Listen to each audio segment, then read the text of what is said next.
Yeah. No front number.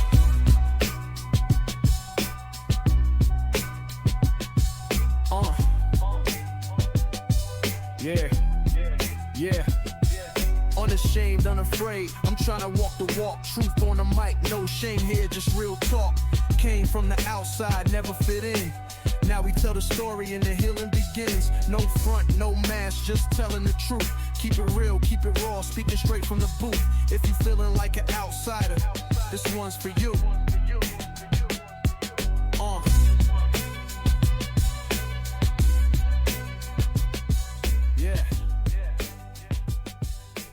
Welcome to another Unashamed Unafraid episode. We are bringing something back from the dead today. It is the Q&A. Woo! We finally started getting questions from you guys. Thank you for reaching out. Only because we asked again. I know. Yeah. So y'all were always ready that's to not true, answer because the we've questions. actually had a ton more emails lately. We've had a ton of lot of people emails. reaching out. Yeah. And we didn't 6 months ago. Yeah. So We'll take it. Keep sending your Yeah. emails. Keep reaching out. Thank Ask you. questions. Yeah. some of these questions are from the list that was generated. Caitlin sent out an email. You guys responded. We also added a few questions from emails that have been sent. So we're gonna dive right in. Which one do you guys want to start on? You're leading the show, Sam. All right. You pick one. Well, I'll tell you. What question, Sam, do you want to get answered for yourself? Because you're like, I kind of have this same question. Yeah. How about that? Here's the one that really stuck out to me. I thought it was deep. Would God ever hold off on helping someone fully recover from addiction in order to keep them humble and dependent on Him, or to teach them a needed lesson like faith? See, Well, so here's, you'd have to ask God that question.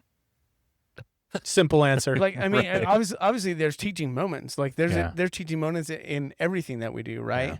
That we can learn from and experience. Like there's so many men out there that are praying to God, and they're like, God, just help me take this away. Help me, surrender this. Help me stop my addiction.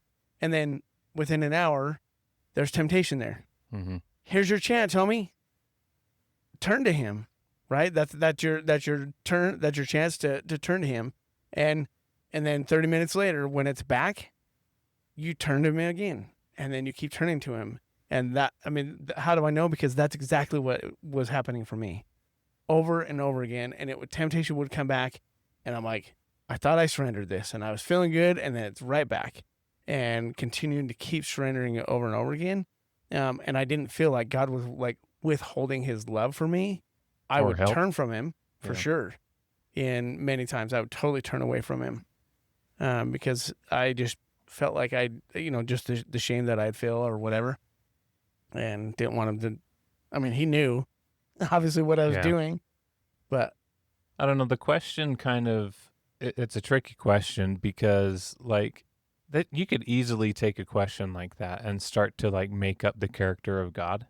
Of like, yeah, God's just kind of a manipulator. Yeah. And so to me, that's more of a question of like, well, who is God and what's He like?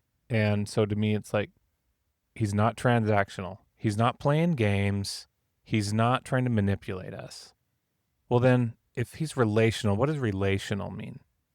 It means He cares about having a relationship with you. It means that part matters to Him. As a parent, He's invested in you, your happiness, your growth, your joy. To be like, yeah, God's like, yeah, I'm just not going to help you with that because, son, you're just too dang proud and you need some humbling. You know what I mean? That could very quickly turn into some kind of punishing, kind of an a-hole God, you know? right. So And that's like, that happens to a lot of people. right. So I think, it's really like, here's what I do know about God. That God will make beauty from ashes.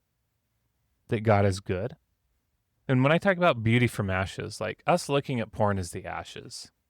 But look at the good that God will do with men who are struggling with porn and turn to Him. Yeah. He'll turn their lives into something beautiful. And He'll use that opportunity to teach you.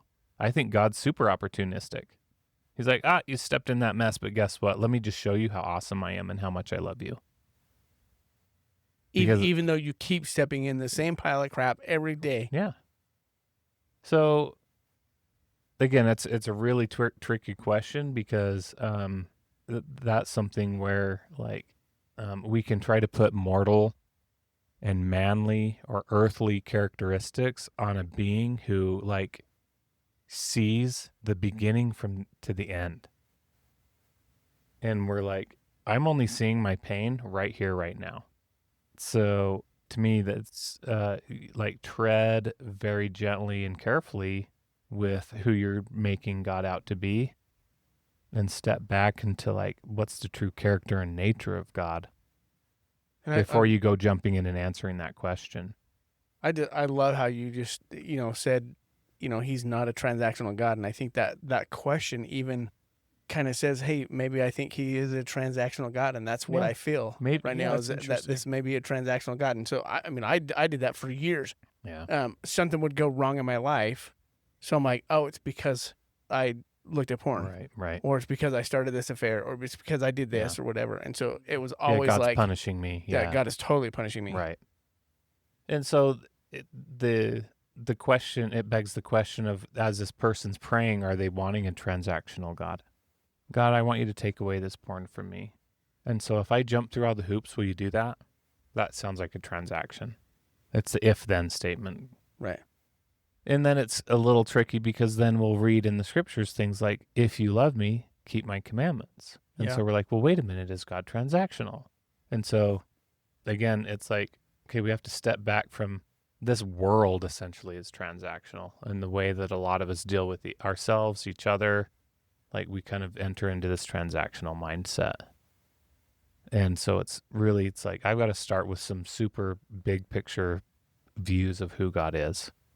And if it's like, if we look at the scripture, like God is love, like if that is, okay, so I have to take that as a core and start to expand myself of like, what does that even mean? And what does a being who is like love really motivated by? How do they behave? How do they act? How would they treat me? And how would they treat everyone else? And then all of a sudden you run into the quick paradoxes of how is a God of love let people suffer?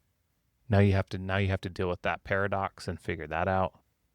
To me, like, I love the question, but to me, like, that's a philosophical one that, that's hours and years of personal study and relationship building with your higher power. My mind goes back to the Garden of Eden.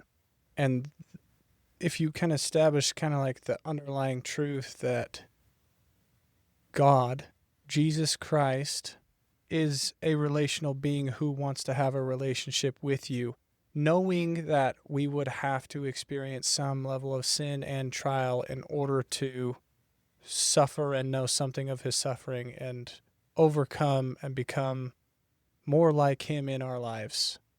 There's also the truth that God and Satan handle that two different ways. Satan says, hide. And God says, come unto me. And so I think love that that. the lie underneath that is that God wants me to experience deeper sin and more aloneness in order to develop a relationship with him. I don't think that addiction ever can occur unless someone feels alone in their life, unless they've accepted the shame scripts that Satan has given them to carry.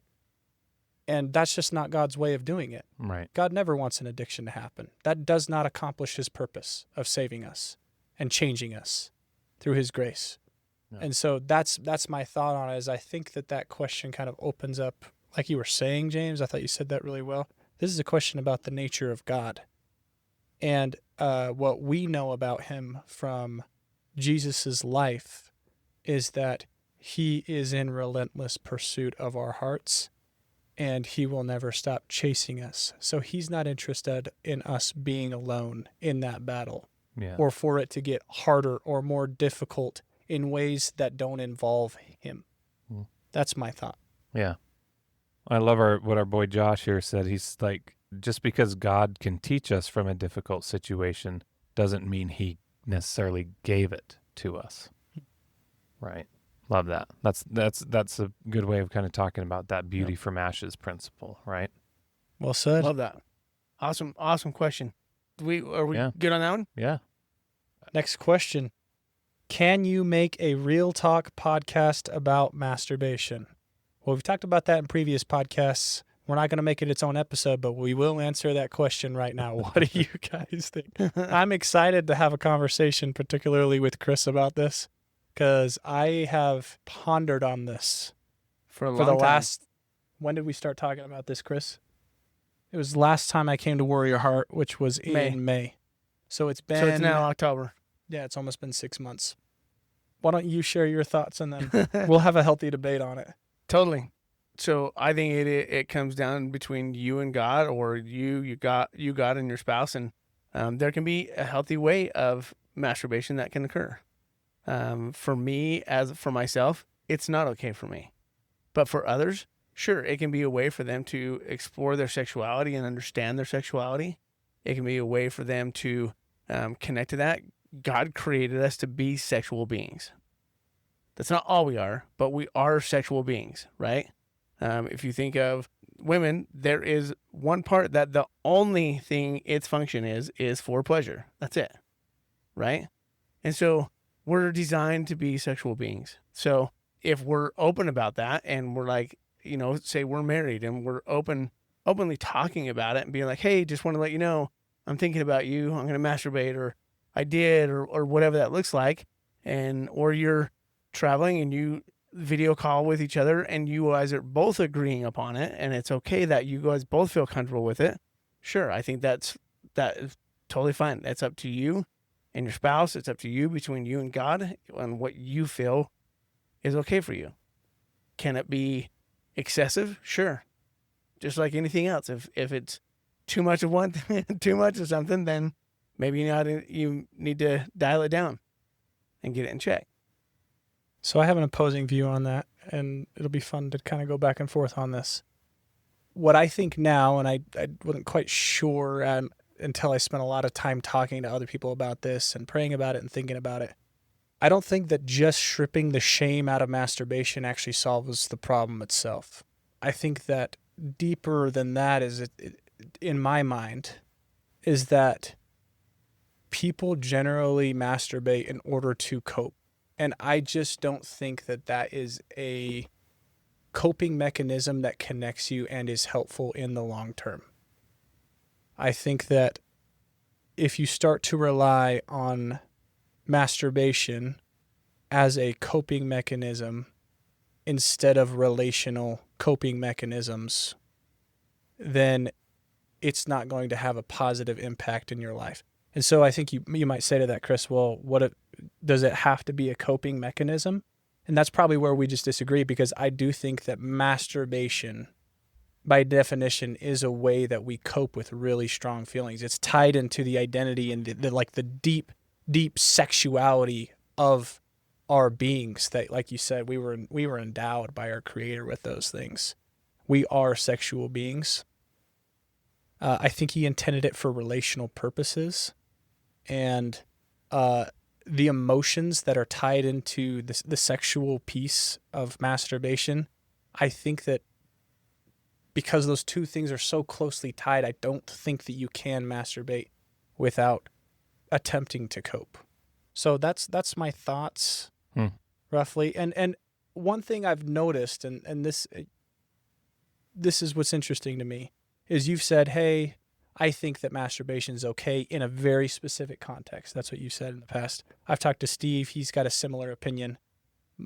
What's interesting to me, though, is that the two of you have both decided for yourselves that you don't masturbate. Right.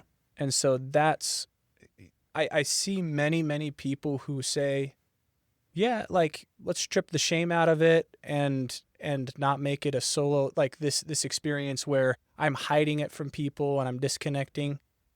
But those same people that I've met in my experience, the small sample size that I have of this world, are also all saying, I choose not to masturbate. And that makes me think that deeper than that, it's because we know it's not healthy for us. So I may be wrong about that, but that's my current stance. Yep. And I could argue with you that you run in circles of people who struggle with sex addiction. That's where I was going to go to. Mm-hmm. And so And you're asking that's people your of, experience, and that's the experience of Yeah. people that you're around. and so when you're running with those circles, and as those people are the ones that are like, yeah, for me, I've figured out that because I'm a little too close to that compulsive part of me, that's my favorite coping mechanism. Mm. For me, that doesn't work out. So it might be your anecdotal experience based off my of, small sample yeah, size. your sample size. Yeah. So I actually responded to an email about this question. Yeah. And so here's what how I responded to an email about that question. And this was in reference to this topic of healthy masturbation that's referenced in No More Mr. Nice Guy. And so The book No More Mr. Nice Guy. Yeah. There's a chapter in there's there a that chapter in there where he specifically kind of talks talks about it. about what healthy masturbation might look like, right? And so I just responded and said, look, I've tried to process in my own life this chapter that you reference, and I've given it a try in my recovery. I've also met other people who have tried to implement this. For myself, I found that even when I tried to intentionally, thoughtfully, carefully engage in the practice, I still walked away wondering if there wasn't a part of it that wasn't still compulsive. Or if there was just a part of me that just didn't want to have that difficult conversation with my wife, for example. Or if there was a part of me that may have just been coping with some unprocessed emotions. So I'm left asking myself, can I, as a person who has struggled with sexually compulsive behavior, even engage in healthy masturbation? That's a really good caveat. I Right. think we should. So That should be talked about. my answer is currently, I am not sure that I can. Me. James. James. I am not sure that I can. And when I talk to other people who say they have tried to implement this, again, because I run in circles that are already dealing with sexually compulsive behavior, they also couldn't confidently tell me that there wasn't a small bit of a compulsive component for them still. Again, but that's my sample. Or if there wasn't a part of them that didn't want to have the conversation with their wife, or that didn't want to have a difficult conversation with themselves. Oh, I really was just kind of for example, I really was just kind of negotiating with my addiction, Mhm. right? Right. Or if there wasn't a part of them that was using it as a coping mechanism because they had some unprocessed emotions. And again, this is because I'm not dealing with a lot of people that that have had healthy sexuality their whole lives, right? So in terms of sobriety, about recovery, I just said I'm all about recovery, not sobriety. Sobriety is just a natural byproduct of recovery. So I don't know what to tell you there. We do have an episode about sobriety versus recovery, so check that out. But for my recovery process, I did try to engage in healthy masturbation, and I never landed in a place where it felt healthy enough for me. I engaged in masturbation where the only person I thought of was my wife as a way to break free from porn and break free from fantasy about porn when masturbating. In that regard, it did actually serve as a healthier purpose for a short season in my recovery. One might argue that during that time I was engaging then in healthy masturbation. I think I was learning recovery, and that happened to be a coping mechanism I used along the way. If it's something that you want to engage in, then I believe certain aspects need to be in place as to some safeguards against negotiating with your addiction. One, I think your wife should know about it and knows that you plan to engage in it, meaning beforehand. Before it. Yeah. This ensures that you're both talking about and working through both of your shame scripts about sex and engaging in sexual dialogue rather than avoiding the topic altogether. It also gives her the option to engage with you sexually or not. Okay? 2, it's never compulsive. It's planned well ahead of time, every time. That creates intentionality and self-care around that approach. 3, you don't need it at all.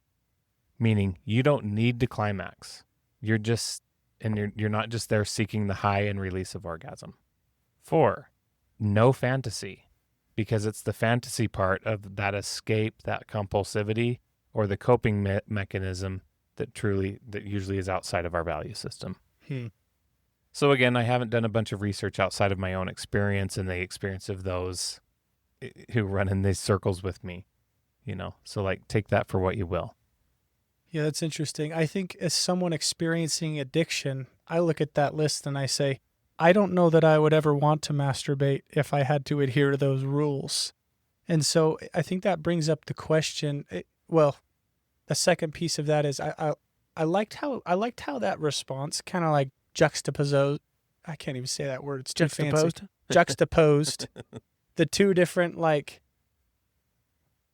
positions, which is like, I don't know what that would be like for someone who was raised in a healthy or a home with healthy sexual scripts, but your lived experience and my lived experience, and I'm assuming Chris's lived experience is that for those of us who weren't, what we're all finding is that it tends to be too tied together. Sure. Tends to be way too tied together. And the way that I kind of loosely think about that, it's like, it's kind of that person. So like my dad was an alcoholic.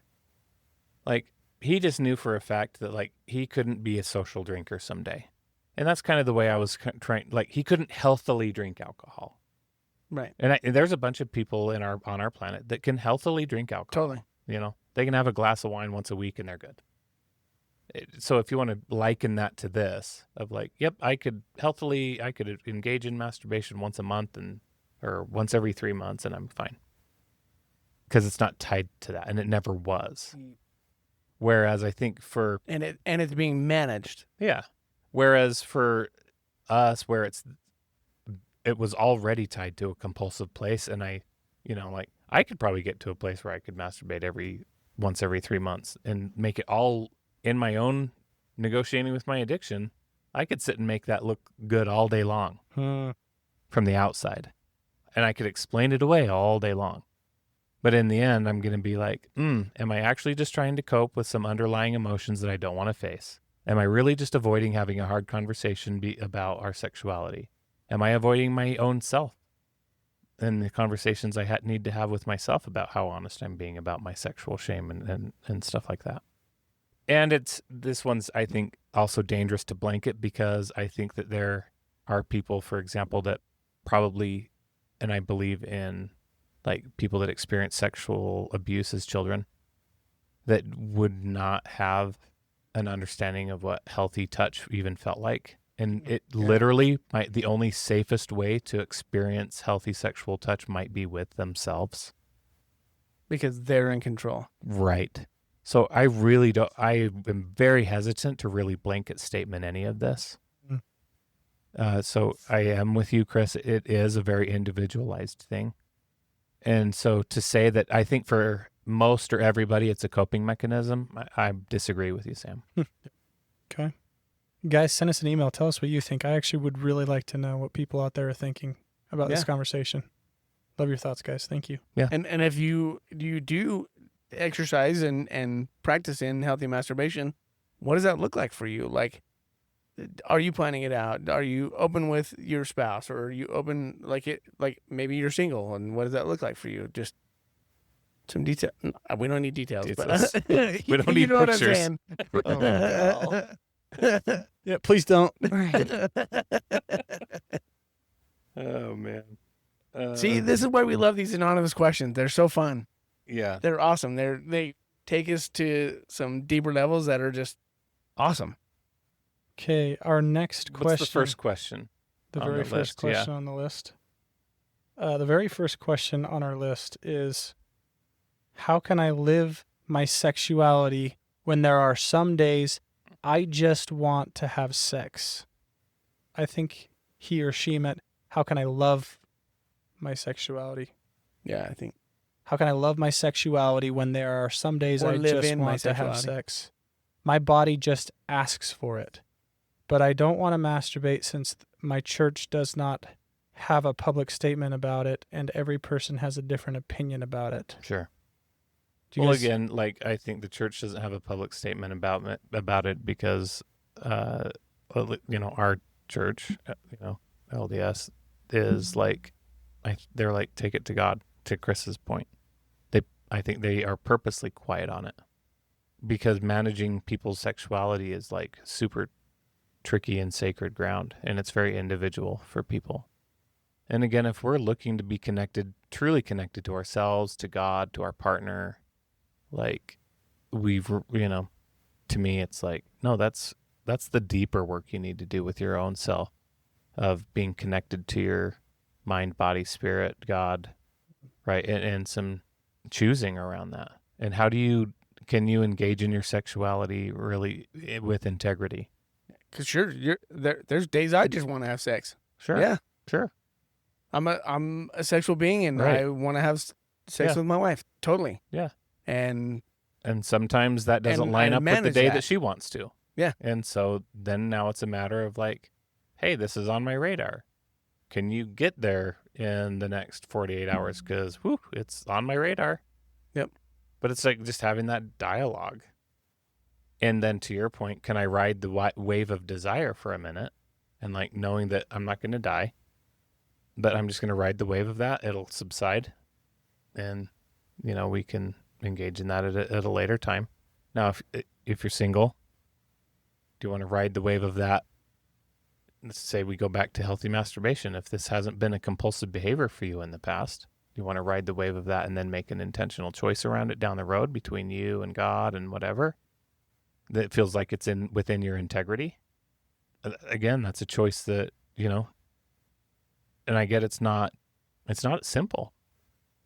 That's going to take some pondering. That's going to take some prayer. That's going to take some introspection of like, am I just really using it to cope with some stress that I'm feeling in my life? And rather than deal with the stress, I'd rather just relieve it in the moment through masturbation. Oh, I'm really dealing with some anger. So rather than just dealing with my anger, I'm just going to relieve that through masturbation. or loneliness. Right. Mm-hmm. So again, this is a very personal question to me. Like, masturbation and sexuality it's very personal. And so, and I love that we're getting these questions because they aren't easily answered. And to me, it's like, well, here's what we know some red flags are at least, so we know from our lived experience, hey, when you're using it to cope with your emotions because you're having hard emotions and you'd rather just avoid having and dealing with your hard emotions, let's have you do that instead, because masturbation actually isn't going to fix the problem. Right. Let's actually just address the real underlying issue. That's what's really going to fix it, is really meet the real need. To answer this question, I feel like I'll just go to my lived experience. I think in order to step into this well and honor your own sexuality, you have to be aware of what your values are surrounding your sexuality. So like, here's an example. I take a lot of personal pride in the fact that I adhere to very strict sexual standards. I don't believe in having sex before marriage, and that's a choice I've made.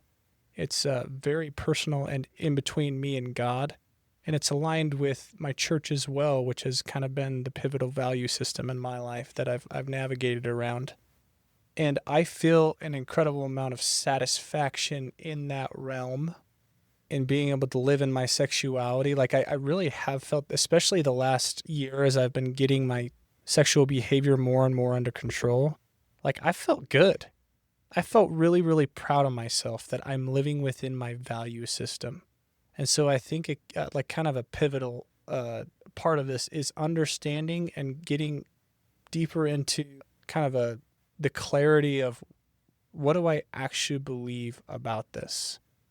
What do I know and understand about myself and the way that sexuality operates in my life? And am I living intentionally and honestly in the way that I show up in that? Because I think the congruence in that area is what helps you love your sexuality and live your sexuality, whether or not you're in a relationship.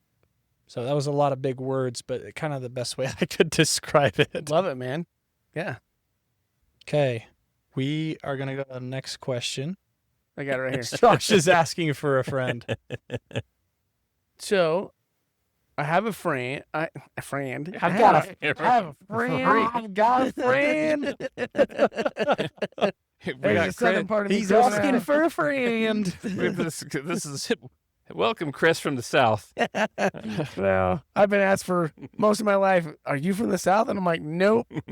That's funny. That's awesome. So I have a friend who has a 15-year-old son with a pornography addiction, but he has some mental disorders that add to the difficulty she is having trying to help him. He has autism, ODD, and was born with fetal alcohol syndrome. She has scheduled therapy for him, but he just doesn't show. She asked me if the church has any addiction recovery programs for the youth, but they don't. The church recommends that youth works with parents and bishop and a mentor. With the limited resources the church has on this issue and the individual complexities of her situation, what resources would you recommend for her? How would you suggest she move forward with helping her son? And how can you best help her child who needs help but is so resistant to any efforts being made to do so? There's a lot there. So let's see that first question.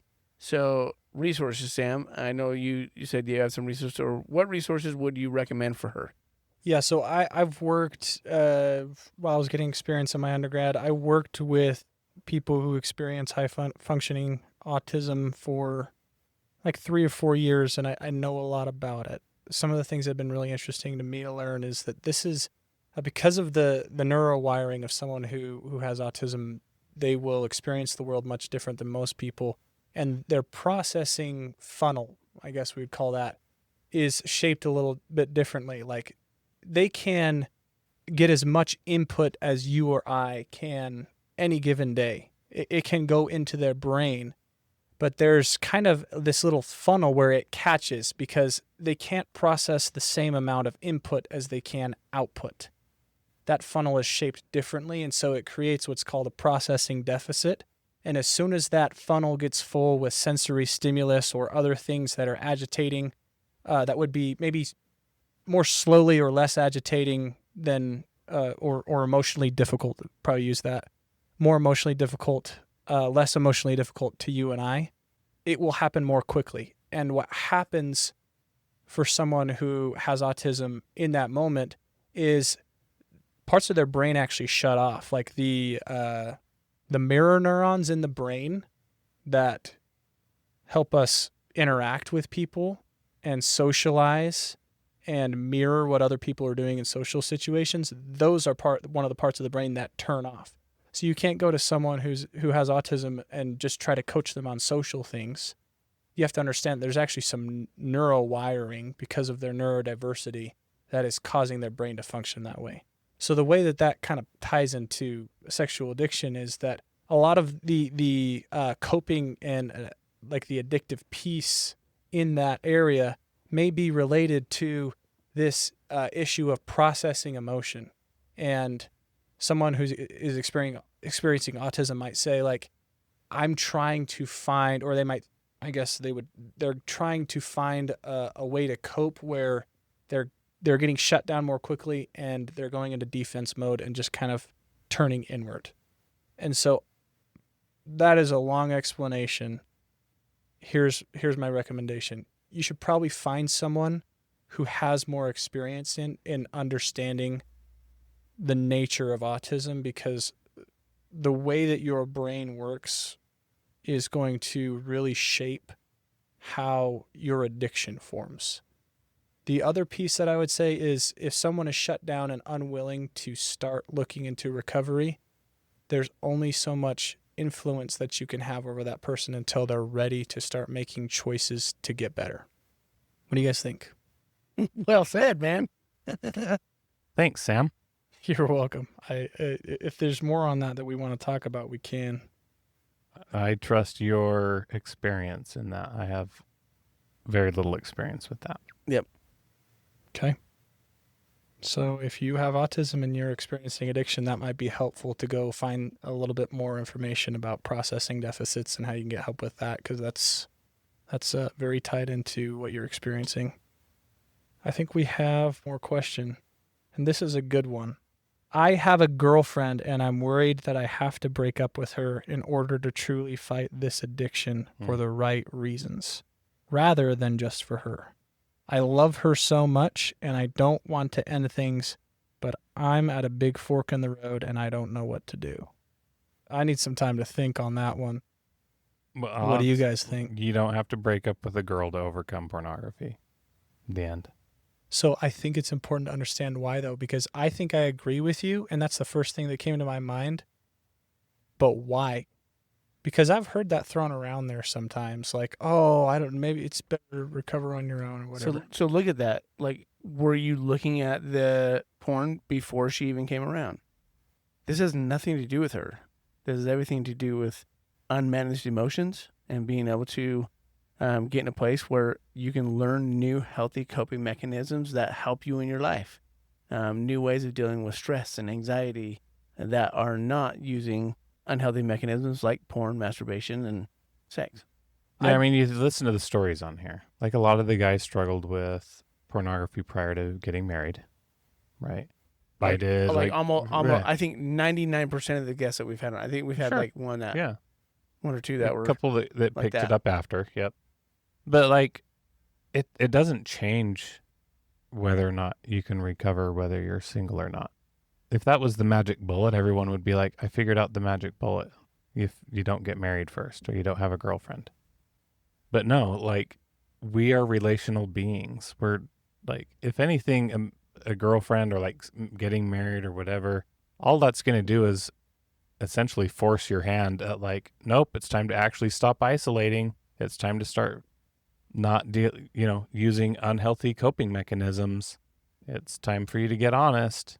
It's, like it puts you in the fire of like, are you going to be living healthy principles or not? And like looking at pornography does not disqualify you from being worthy to be in a relationship with somebody. That's making a mountain out of a molehill. Love that. Like, if you love this girl and she loves you, and you're talking about the fact that pornography is a struggle for you and that you currently use it as a coping mechanism to deal with stress, anger, boredom, because boredom feels too difficult, stress feels too difficult, and anger feels too difficult right now. And so it's like, oh, I need to actually learn how to deal with these emotions.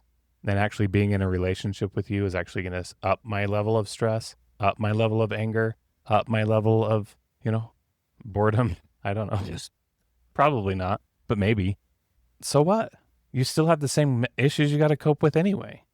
But if you have somebody that you can do that with, that wants to walk with you in the journey, because guess what? She's going to have stuff she's going to need to deal with too. Like, it doesn't make you unworthy to be in a relationship with people. And I'm just curious how much of that question came from a shame place. That was my response too. I'd be curious to know what you're doing in your relationship to create safety. Not just you, but the two of you together. Because I've had a similar experience where I felt like my addiction got worse when I was in a relationship. And I've also had the opposite experience now where being in a relationship with my current girlfriend has meant everything to me. She has been so helpful. She has been someone who I can open up to about things, in addition to my brothers. It's because I'm finally actually learning how to create safety for myself in a relationship. Like, hey, I'm feeling really overwhelmed and ashamed right now. There's stuff that I need to talk to you about. Do you have a place right now in your heart where we could have that conversation? Right? Yep. Mm-hmm. One more question. Yeah, totally. So the last question, this is maybe the real last question. Maybe we have a second one. I don't know. Can you give me some realistic timelines for recovery? I know everyone will be different, but I went into this thinking maybe a year or less, so it's hard to have patience sometimes when progress seems slow. I would say I started recovery when I was 13. I would say I seriously started recovering about it's been 2.5 years now. Yeah. So I'm at least 2.5 years into recovery, and I think that I am rounding a corner, but not quite sure where I am in that process. It could be 4 years. It could be 10 years. I don't know. So I would just say, to make it realistic, recovery is a lifestyle change. Yep. Do you know anybody that did a complete lifestyle change in a year or less? No, I don't. Right. And again, whoever's asking this question, this person's been living a certain way with certain attitudes and a certain lifestyle, certain thought patterns for 18 years at least. So like to suddenly change 18 years of thought patterns, behavioral patterns, belief systems in a year or less. So my answer to this person is give yourself grace, learn to be kind to yourself. And again, if your compulsion is masturbation and pornography, don't make a mountain out of a molehill. Don't make it bigger than it is. Like, because that's part of the problem is the shame will make it feel super, super critical and important. And so if you're in that pattern of it's like, yep, it's once a week or like mine, once every 3 months. And all of a sudden you're just thinking like, oh, this is taking forever. Like, again, practice a lot of grace. If it's super uncontrollable and your life is like unmanageable because like you're missing work, you're getting fired from jobs, like, yeah, I get that. Let's get you some help. But if that's the extent to which if you think you can flip that around in a year, if that's the degree to which you're needing it, is it to survive right now? Like, no, let's get you some help. And that might take a minute to learn new coping mechanisms. Yep. New patterns, new lifestyle. Yeah. Everything. Yep. That's why I've got 3 different sobriety dates. And like for me, when I first started, I was like, oh, I got this. I'll go into this. And me and my wife both thought we'll be in this for a year and everything will be awesome and beautiful and perfect. And here we are. I mean, it took me a long time to find sobriety, but like I've got the 3 different sobriety days because there was times when I stopped looking at porn, and that was January 2008. And then last time I was with a woman outside of my marriage was in April of 2008, and then masturbation was December of 2009. So almost 2 years from that, from pornography to masturbation, was almost 2 years, 2 full years. Yeah. And so having some grace around yourself, I love that. Just being like, I'm Chris, learning yours all sorts is of new one of the things. fastest timelines I've ever heard of, by the way.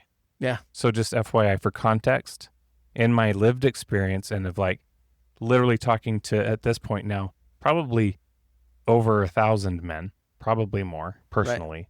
That's it's still one of the fastest recovery stories, like timeline windows that I've seen people experience from like sober, you know what I mean? But like that whole lifestyle, just because the sober part happened, recovery took a long time for Chris. Yep.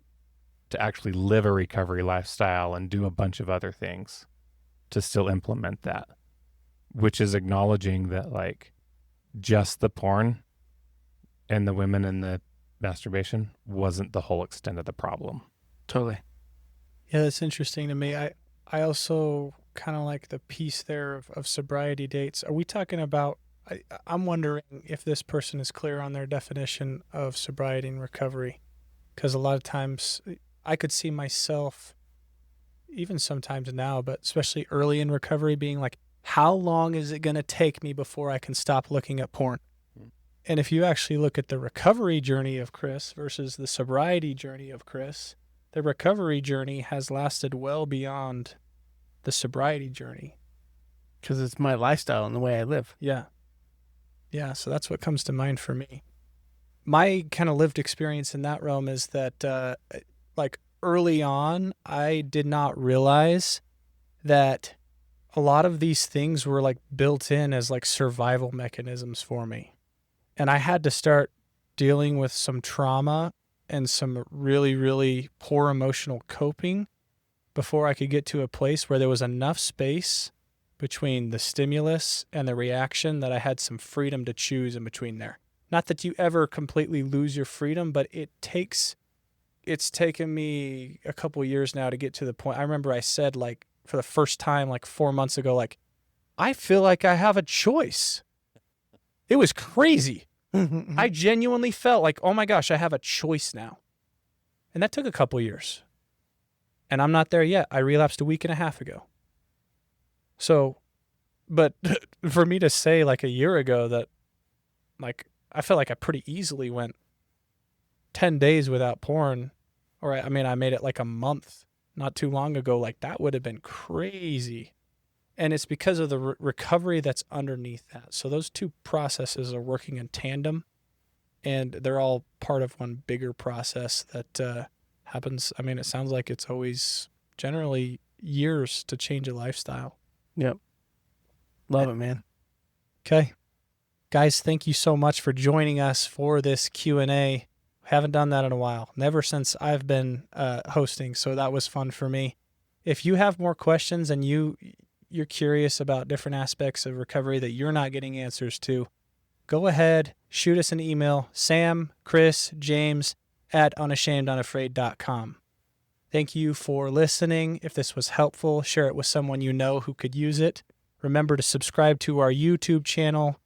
And thanks again for watching. Continue to live unashamed. Yeah.